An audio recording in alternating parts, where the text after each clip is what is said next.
আসসালামু আলাইকুম। গ্রামীণ এগ্রোয় আপনাদেরকে স্বাগতম। সিল্কি মুরগি এক ধরনের অদ্ভুত ও সুন্দর আকর্ষণীয় মুরগি জাত যা প্রথম দেখাতেই সবার মন কেড়ে নেয়। এর পালকগুলো সাধারণ মুরগির মতো শক্ত নয় এবং তুলার মতো নরম, সিল্কের মতো মসৃণ। এর কারণে এর নাম সিল্কি মুরগি। মাথার উপর নরম ঝুঁকি আর গোলাকার জন্য এটিকে দেখতে অনেকেই পুতুলের মতো লাগে।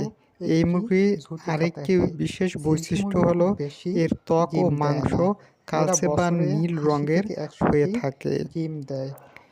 এমনকি এদের পায়ে সাধারণ 4টি আঙ্গুলের বদলে 5টি আঙ্গুল দেখা যায়। শান্ত ও একটি বন্ধুসুলভ আকারে হয়ে থাকে। আমরা দেখেছিলাম এরা বাচ্চা ফোটাতে ইনকিউবেটরের সাহায্য আমাদের সঙ্গেই থাকুন এবং আমাদের চ্যানেলটি সাবস্ক্রাইব করে পাশেই থাকুন প্রতিনিয়ত এমন ভিডিও পেতে।